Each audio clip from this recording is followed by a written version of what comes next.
Hey you guys, it's Peter and welcome to my channel, Peter Likes Books.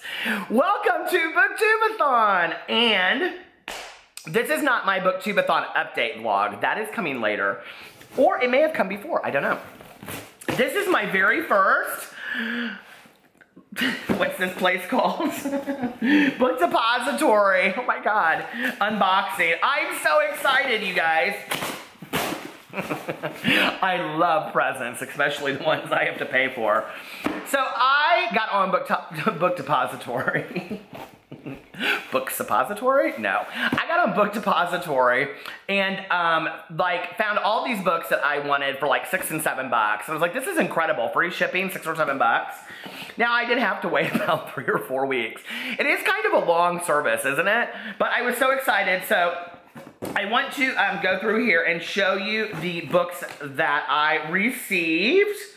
And yeah, I'm really, really excited about this. So I will show you first and foremost what I got is the book explosion book that they're reading for Booktubeathon is Juniper Lemon's Happiness Index by Julie Israel. Let me read the back of it to you. It's hard to keep close a person everyone keeps telling you is gone. It's been 65 days since the accident that killed Juniper's sister and ripped Juniper's world apart. Then she discovers the letter written by Camilla on the day of the accident, addressed mysteriously to you, but never sent. Desperate to identify Camilla's secret love and deliver the message, Juniper starts to investigate until she loses something, a card from the Happiness Index. Little note cards on which she rates the day. The index has been holding Juniper together since Camilla's death, but a lost card only widens the hole she left behind. And this particular card contains Juniper's own secret, a memory she can't let anyone else find out. An unforgettable story of lost love, mistakes, and memories. Sounds very good on the heels of me just finishing, what's that book that I just finished last night? A Monster Calls. That was so depressing. Thank you for all of you recommend. No, it was fantastic. This is my 8th book for Booktubeathon. I probably won't get to it, so if I do, I do. And the next book I wanted to read, or I bought, I got a lot of books that I had looked for and couldn't find in bookstores. So, if you have read, oh my god, We Are the Ants by Sean David Hutchinson, which is one of my all-time favorite books. I think this is the book where he talks about it. I'm almost positive. In the book, he talks about Becky Chambers' The Long Way to a Small Angry Planet. I'm almost positive he talks about that in there. If it's not that book, I don't know which book. I don't know which book it's referred to, but I should have asked Dylan the Reader 5 because he loves all of Sean David Hutchinson's books. But I'm almost positive it's that book. So I was like, this was on my, want to read, and so I finally was just like, here it is, I'll get it. When Rosemary Harper joins the crew of the Wayfarer, she isn't expecting much. The Wayfarer, a patched-up ship that's seen better days, offers her everything she could possibly want. A small, quiet spot to call home for a while, adventures in far-off corners of the galaxy, and distance from her troubled past. But Rosemary gets more than she bargained for with the Wayfarer. The crew is a mishmash of species and personalities. From Sissix, the friendly reptilian pilot, to Kizzy and Jenks. Oh, I have a good friend that's Kizzy. The constantly sparring engineers who keep the ship running. Life on board is chaotic, but more or less peaceful, exactly what Rosemary wants. Until the crew are offered the job of a lifetime, a chance to build a hyperspace tunnel to a distant planet. Oh my god. They'll earn enough money to live comfortably for years if they survive the long trip through war-torn space without endangering any of the fragile alliances that keep the galaxy peaceful. But Rosemary isn't the only person on board with secrets to hide, and the crew will soon discover that space may be vast, but spaceships are very small indeed. This has to be Sean David Hutchinson because he's like really obsessed with that kind of stuff. So anyway. And then I was at the bookstore, Barnes & Noble, overpriced, and I saw the sequel to this, and I was like, well, I don't want to read the sequel. I think it's called Twisted. I don't want to read the sequel before I read the first one, and so I got Friday Night at Freddy's and Silver Eyes by Scott Cawthon and Kira Breed Risley. And it says, from the creator of the best-selling horror video game series Five Nights at Freddy's, 10 years after the horrific murders at Freddy Fazbear's Pizza that ripped their town apart, Charlie, whose father owned the restaurant, and her childhood friends reunite on the anniversary of the tragedy and find themselves at the old pizza place, which had been locked up and abandoned for years. After they discover a way inside, they realize that things are not as they used to be. The 4 adult-sized animatronic mascots that once entertained patrons have changed. They now have a dark secret and a murderous agenda. Oh my god. Five Nights at Freddy's, The Silver Eyes. Now the next book is a book that I think it's by Push Publishing. Is that who it's by? Let me look. It says Penguin Books, but I thought it was, okay, anyway. I have seen this all over the place. It's gotten really great ratings. I've always wanted to read it, and that is Black Rabbit Summer by Kevin Brooks.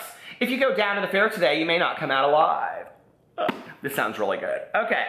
Pete Bolin was busy doing nothing that summer. Long, stifling hot, lazy days stretched ahead of him. Then she called. It was Nicole. Listen, Pete, you know that fun fair up at the recreation ground? I thought we could all meet up, you know, for old time's sake. But where there are old times, there are old tensions, and as secret, I hate reunions. And as secrets, bitterness and jealousies resurface, 5 old friends are plunged into the worst night of their lives. A masterly writer, and this book would put many authors of grown-up detectives fiction to shame. Mail on Sunday. Don't call me on Tuesday. Anyway, I'm super excited about that. I think that looks really good. And then the last one that I got, I actually did talk to Dylan the Reader 5. Dylan, happy 18th birthday. He turned 18 today. Go to Dylan the Reader 5. Subscribe to his channel. I will link it below. Make his birthday something awesome. It's his 18th birthday today. Everybody please go subscribe to his channel. He is super cool and he is very, very active in the YouTube community, or BookTube community. I guess there's 2 of these now, but he read this one and I asked him what he thought. He said it was okay, but I had to get it because I love horror movies. The first great thriller of 2017 is here, said Stephen King. I wonder how much he was paid to say that. And that is Final Girls, a novel by Riley Sager. First, there were 3. I hate on the back of books when, like, we don't need that much, right? Like, leave some to the imagination. That's like a 7-minute movie trailer. No, ma'am. First, there were 3, then there were 2. Can there ever be one final girl? 10 years ago, college student Quincy Carpenter went on vacation with 5 friends and came back alone. The only survivor of a horror movie, scale massacre. In an instant, she became a member of a club no one wants to belong to. A group of similar survivors known in the press as the Final Girls.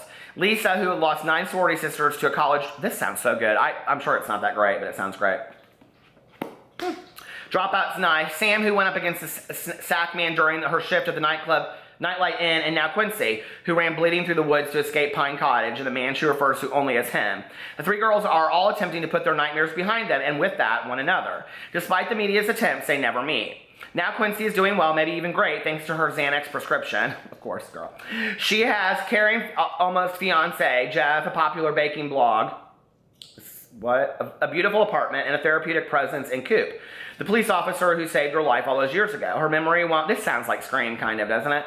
Her memory won't even allow her to recall the events of that night. The past is the past. That is, until Lisa, the first Final Girl, is found dead in her bathtub. Wrist slit, and Sam, the second, appears on Quincy's doorstep.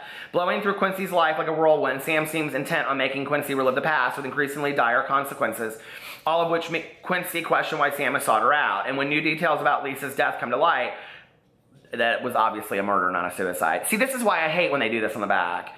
Come to light, Quincy's life becomes a race against time as she tries to unravel Sam's truths from her lies, because Lisa probably did it. Sam probably did it, I mean. Evade the police and hungry reporters, and most crucially, remember what really happened at Pine Cottage before what was started 10 years ago. So I already know about this whole book and I haven't even read it. Depressing, anyway. So here are my BookTube-a-thon. Shit's breaking and everything. It's a good day. BookTube. It's not Book Depository. Anyway, I will see you in my BookTube-a-thon vlog. I love you guys. You can find all those books on Book Depository, and I will talk to you later. Bye.